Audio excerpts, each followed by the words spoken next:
from around the big sky and your local news station. This is Montana Right Now, local news Sunday. Good Sunday evening. I'm Spencer Martin in for Jason Berger tonight. Thank you for joining us on Montana Right Now. You're taking a look live at the Billings West End outside of our studio. It's been a windy week and that continues around the state.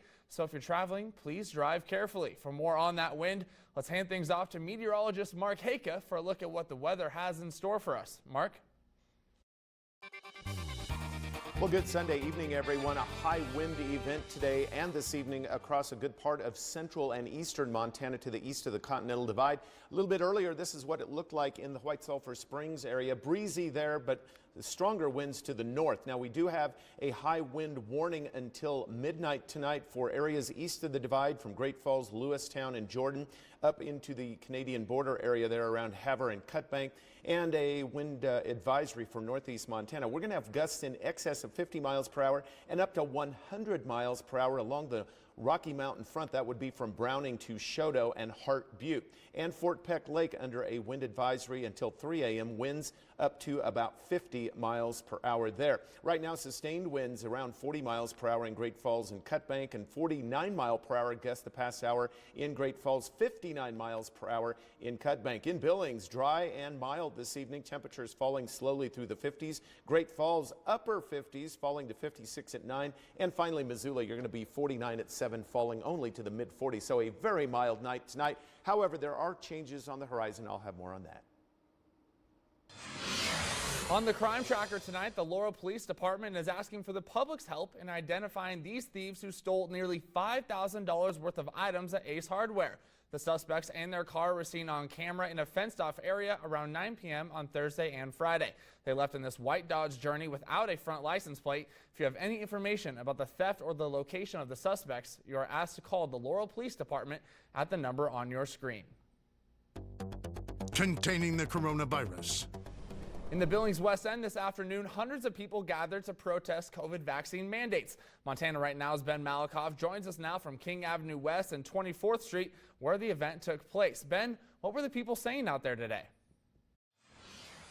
Spencer, it's estimated that about 200 people were lined up here on this sidewalk protesting the vaccine mandate as cars drove by. Some would honk their horns to show support. Now, this rally was about 10 others across the state today, according to the organizers, some of who were registered nurses. They told me that a big reason they're protesting today is to make sure that they can stay unvaccinated while keeping their jobs. They say that they will continue to do so until a decision is made by their hospitals. And coming up tonight, you will hear from some of those registered nurses and what they have to say. Spencer, back to you.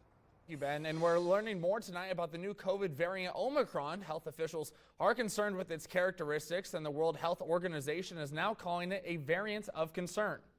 It has the molecular characteristics that would strongly suggest that it would be more transmissible. It has a bunch of mutations, a disturbingly large number of mutations in the spike protein, which is the business end of the virus. The mutations would strongly suggest that it would be more transmissible and that it might evade some of the protection of monoclonal antibodies and convalescent plasma and perhaps even antibodies that are induced by vaccine. Travel bans for several countries have been announced since we first learned of the variant, but the CDC says Omicron has likely already infected people in the U.S. Dr. Fauci says even if it hasn't spread to the country yet, that it undoubtedly will, and travel bans will give doctors more time to learn about it and prepare.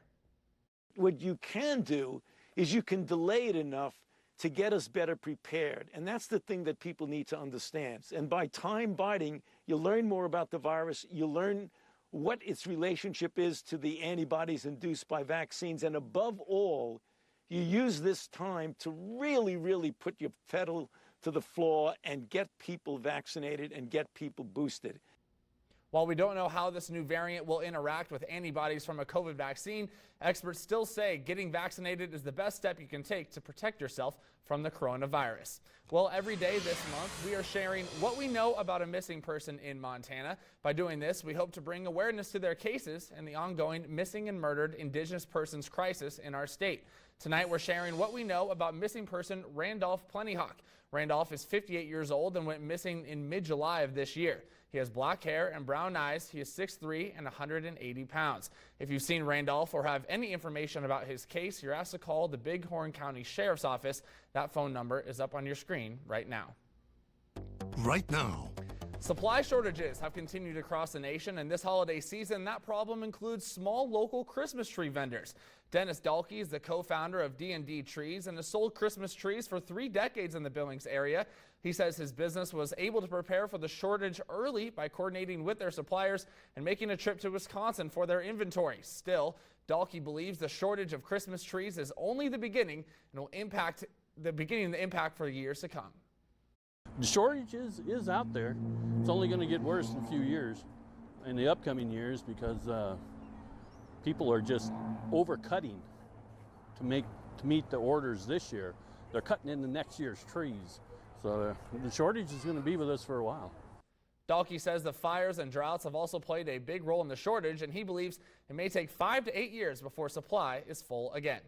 And Hanukkah begins tonight with the lighting of the first candle at sundown. And this week, there are events going on across the state where people can go and celebrate the Jewish Festival of Lights. This celebration marks the rededication of the Jewish temple in Jerusalem. And tonight, the first candle will be lit on the menorah, which will continue for 8 days. The festival is nearly 2,100 years old and will be celebrated in cities throughout the Treasure State. And for many Jewish families in Bozeman, this will be their first year celebrating in a new synagogue. We spoke to a local rabbi about some Hanukkah events happening in Montana this week. Tomorrow night we'll have our first event, a menorah lighting at the Livingston Depot in Livingston. Tuesday night we're going to have a grand Hanukkah bash here with lots of fun for adults and kids and incredible kosher delicacies, including latkes and donuts, the traditional Jewish foods. On Wednesday, I'm going to have rabbinical students traveling to other parts of the state. Thursday, we're having a menorah lighting at the state capitol in Helena. And next Sunday, we're going to have a menorah parade with 28 cars with menorahs on the roofs, along with our sheriff deputies. And it's going to end with a menorah lighting downtown with MSU's president. The Jewish community in Montana continues to grow. The rabbi says 15 years ago, there was around 100 Jewish households in Gallatin County, and now there are over 800 Jewish families in the area. One of the oldest standing buildings in Helena, owned by the Roman Catholic bishop, hasn't been used for what it was originally designed for in over 30 years. As Hanukkah begins, a local organization wants to buy it so it can return to its former glory as a welcoming cultural center for Montana's Jewish communities. The building has seen time as an office for the Catholic diocese, but when Catholic Bishop Vetter decided it was time to move buildings, a local nonprofit, the Montana Jewish Project, had an idea of how to use the space. She reached out, and immediately the bishop responded very positively, Bishop Vetter, with making clear from the beginning that he had a commitment to return this to Jewish use for the first time since 1935. The Montana Jewish Project has signed a sales agreement with the bishop, but they have an uphill battle as they fight to raise the funding necessary to buy the property. That includes the lot next door and a small house behind the building. The project says they have received donations from non-Jewish community members who have shown excitement in helping return the building to their cause. If you'd like to donate to their efforts, you can find out how on their website, montanajewishproject.com. Well, coming up when we return to this weekend edition of Montana Right Now, we take a closer look at the warning signs and what doctors say we can all do to prevent diabetes.